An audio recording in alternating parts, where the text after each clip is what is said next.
Hello everyone. आज day 11 में हम अर्ली टाइम रिपोर्टरी में ही एक न्यू रिपोर्टरी देखने वाले हैं जिसका नाम है कॉन्कॉर्डेंस रिपोर्टरी और Puritan type repertory. The word कॉन्कॉर्डेंस means state of being of same heart, mind and harmony. Second, arrangement in ABC means alphabetical order of important words used by the author or in a book.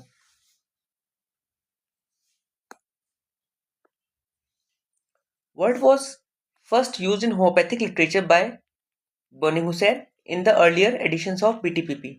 तो जो कॉन्कॉर्डेंस word है ये हमने देखा था पीटीपीपी पढ़ते समय कि उसमें भी यूज हुआ है and it was further translated to relationship of remedies by TF Allen. Now the definition of concordance repertory. It is the repertory based on alphabetical arrangement of original symptoms of Metra Medica, that is indexing the symptoms without modifying them much. तो कॉन्कॉर्डेंस repertory में दो repertories हैं, एक है gentry repertory और एक है न रिपोर्टरी। तो सबसे पहले जेंट्री रिपोर्टरी आई थी। तो जेंट्री रिपोर्टरी का फुल नेम है the concordance repertory of more characteristic symptoms of materia medica. It is the largest concordance repertory. Its first edition came in 1890. It has 6 volumes and given by William D. Gentry. Its second edition came in the year 1892 and it is known as Revived and Corrected Edition. So first edition came in 1890, second edition came after 2 years in 1892 and second edition is known as Revised and Corrected Edition. Now we come to the construction and arrangement of this repertory. Total number of remedies 420. There is no specific gradation for the remedies. Total number of chapters approximately 30. Total pages 5500 including all 6 volumes. It is based on the plan of Cruden Concordance of Bible. This repertory is not useful for the systematic repertorization of a case. अब हम देखेंगे कि जो gentry ने 6 volumes दी थी कॉन्कॉर्डेंस repertory की, उसमें हर volume में कितने चैप्टर हैं। तो वॉल्यूम वन में mind and disposition, head and scalp, ear, eye, nose and face. तो इसको याद कैसे कर सकते हैं, तो ऐसे कि वॉल्यूम 1 है तो वॉल्यूम 1 में हमारे फेस और हेड के जितने रिलेटेड ऑर्गन्स हैं वो सब इंक्लूडेड है इसमें। तो 1 में जैसे ब्रेन है तो ब्रेन में माइंड और डिस्पोजिशन हो गया उससे रिलेटेड, फिर हेड और स्कैल्प हो गया, फिर ear, eye, nose and face हो गया। तो हमारे जितने भी हेड और फेस के पार्ट है वो सब वॉल्यूम 1 में इंक्लूड होते हैं। फिर वॉल्यूम 2 में जितने भी हमारे डाइजेस्टिव ऑर्गन कह सकते हैं या जितने भी हम जब खाना खाते हैं तो जो जो ऑर्गन इस्तेमाल होते हैं वो यूज हुआ है, जैसे माउथ, थ्रोट, स्टोमक, हाइपोकॉन्ड्रिया। तो वॉल्यूम 2 में हो गया। फिर वॉल्यूम 3 में जितने भी हमारे एक्सक्रीटरी ऑर्गन्स हैं, जैसे मेल फीमेल मिला के जितने भी एक्सक्रीटरी ऑर्गन है वो सब वॉल्यूम 3 में है, जैसे एब्डोमेन हो गया, एनस, रेक्टम, स्टूल हो गया, यूरिनरी ऑर्गन हो गया एंड मेल सेक्सुअल ऑर्गन।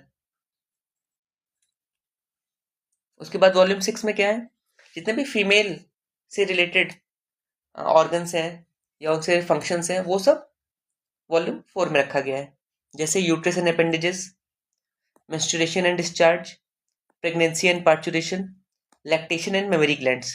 तो वॉल्यूम 6 में फीमेल रिलेटेड चैप्टर्स हैं। फिर वॉल्यूम 5 में voice, larynx, trachea, chest, lungs, bronchia, cough, heart and circulation, chill and fever, the skin, sleep and dream. तो ये सब वॉल्यूम 5 में है। फिर वॉल्यूम 6 में जितने भी हमारे एपेंडिकुलर स्केलेटन के पार्ट हैं वो सब वॉल्यूम 6 में, जैसे neck and back, upper extremity, lower extremity, bones and limbs in general, the nerves और जनरलिटीज एंड की नोट। तो ये सब हमारे वॉल्यूम 6 में आएंगे। तो हम इसको ऐसे थोड़ा याद कर सकते हैं, याद करने के लिए ईजी हो जाएगा। एक बार और देख लेते हैं। जैसे वॉल्यूम 1 में हेड एंड फेस के जितने भी पार्ट्स हैं वो सारे चैप्टर्स वॉल्यूम 1 में है। वॉल्यूम 2 में जितने हमारे ईटिंग ऑर्गन्स इन्वॉल्व हैं या डाइजेस्टिव ऑर्गन इन्वॉल्व हैं वो सब वॉल्यूम 2 में है। फिर वॉल्यूम 3 में जितने भी हैं एक्सक्रीटरी ऑर्गन्स हैं वो सब इंक्लूड है मोस्टली वॉल्यूम 3 में। वॉल्यूम 4 रिलेटेड है फीमेल से, फीमेल रिलेटेड जितने भी चैप्टर या ऑर्गन हो सकते हैं वो सब वॉल्यूम 4 में है। फिर वॉल्यूम 5 में वॉइस लैरिंग्स ट्रैकिया हो गया। फिर चेस्ट में जितने ऑर्गन रिलेटेड हो सकते हैं, chest, lungs, bronchia, cough, heart, circulation, chill and fever, skin, sleep and dream 5 में है। फिर लास्ट वॉल्यूम में वॉल्यूम 6 में जितने भी है एपेंडिकुलर स्केलेटन पार्ट है वो सब वॉल्यूम 6 में है, उसके साथ नर्व्स, जनरलिटीज एंड कीनोट।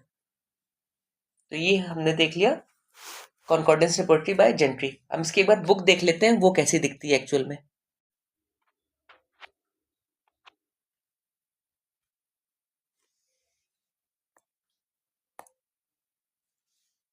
तो हम देखेंगे जो एक्चुअल बुक है कॉन्कॉर्डेंस repertory of more characteristic symptom of Mathematica by William D gentry. तो इसका वॉल्यूम 1 है ये।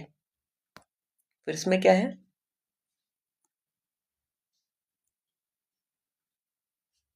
तो इसमें सबसे पहले इंडेक्स दिया है। इंडेक्स में जितने भी हमने चैप्टर देखे इन वॉल्यूम 1 में, mind and disposition, head and scalp, eyes, ears, nose, nostrils and face, ये सब है इंडेक्स इसका। फिर इंडेक्स के बाद प्रीफेस टू फर्स्ट एडिशन दिया है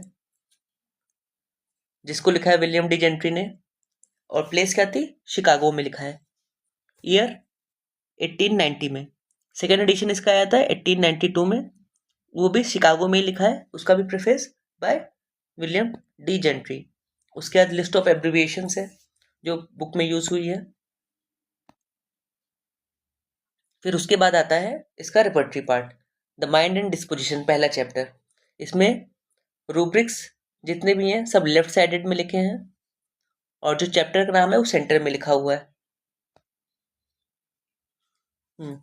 फिर सब में देखिए जैसे डिक्शनरी में अल्फ़ाबेट लेफ्ट साइड लिखा रहता है, अल्फ़ाबेट वाइज ऊपर हेडिंग दी रहती है अल्फ़ाबेट की, तो वो यहाँ पे है। और फिर सेंटर में जो चैप्टर का नाम है उसको इटैलिक में लिखा हुआ है और राइट साइड में चैप्टर का नंबर है, और ये सारे रूब्रिक्स है लेफ्ट साइड में। तो ये माइंड एंड डिस्पोजिशन चल रहा है, इसको हम जल्दी से देख लेते हैं। फिर उसके बाद जैसे हेड एंड स्कैल्प अगर आया है तो हेड एंड स्कैल्प सेंटर में लिखा है इटैलिक्स में, और लेफ्ट साइड में डिक्शनरी की तरह AIR जिससे जो रूब्रिक स्टार्ट होता है वो अल्फ़ाबेट है, और राइट साइड में पेज नंबर है।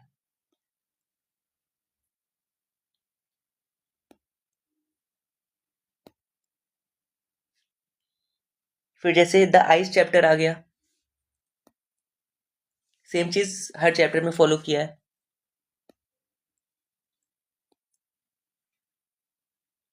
उसके बाद लास्ट में द फेस चैप्टर है,